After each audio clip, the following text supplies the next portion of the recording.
Hi, my name's Thete, and it's time to get started on our Shadowlands Alpha discussions. Now, this week, obviously what I'm going to touch on is what Blizzard were talking about in terms of the Shadowlands class philosophy. I'd like to go briefly over what they said, the fact that I agree with it, a little bit of a cautionary aspect to it, but also why I think that this philosophy is correct. So what Blizzard have said here is, in essence, it's the key paragraph in their little blog post here from last week says, in Shadowlands, we want to return to the idea that specialization is about powering up a specific part of a class's kit, not narrowing down their toolset. So what had happened, and they really went to town on this in Legion, of course, was effectively making individual specs their own class.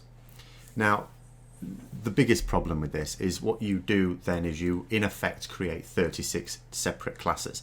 I already think there's too many classes in the game. Yeah, I think they've all got their... I'm not saying that classes are running together too much or that they don't have their own identity. I think they absolutely do.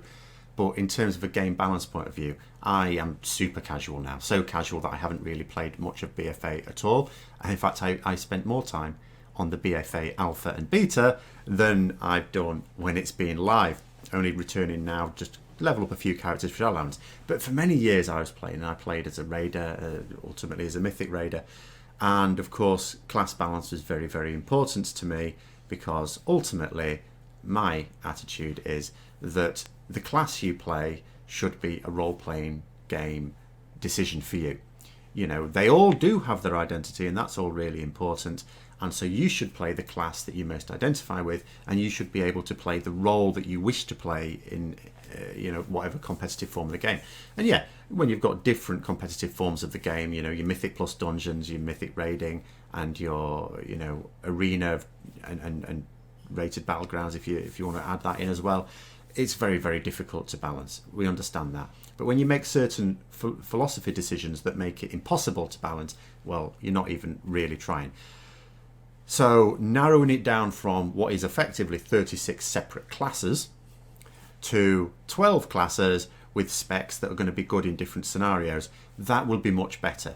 The pure DPS classes are always going to have the advantages over the ones who have other specs. I played a Rep Paladin in raiding, so I would only ever have the one spec, whereas you have a rogue and you have 3 different specs. And but the idea that with that rogue or the mage or whatever, that you have one spec that's going to be particularly good for single target, or another spec that'd be particularly good for lots of ads, or a spec that's really good on the move, those sorts of things are going to allow those classes to shine a little bit. But you don't want the classes with just one DPS spec to be falling too far behind either. And so what Blizzard are saying here is really, really positive. However, here's the cautionary bit. So I remember them saying much the same thing for BFA. So when earlier in the, before the BFA Alpha had launched, in fact a couple of months before it had launched, they were saying the same thing. Ian Hazacosta said the same thing in one of their vlogs. Well, they're live, sort of. They do them live, but they didn't actually respond to anything live. But that doesn't matter. So they responded to the notion that, look, we're losing these abilities from these specs, and these abilities are iconic for this class. And what he said at the time was, yeah, we're fully seized of this. And he said that utility abilities would be class-wide. The only utility abilities that would not be on every single spec for a class were healing ones. Is that what we got for BFA? No, it is not. So although this is the stated philosophy now, and although the work that's been done on the classes so far, at the point at which the alpha has sort of gone public now, it has, influencers and other people are now being invited to the alpha. Just as a little side, this is going to actually feel a little bit weird commentating on this now, because in the past, of course, I've always been able to commentate from within the alpha stroke beta fairly early on. Obviously not expecting that to happen this time, so it's going to be very much from afar and commentating largely on philosophy rather than on the practicalities, of course.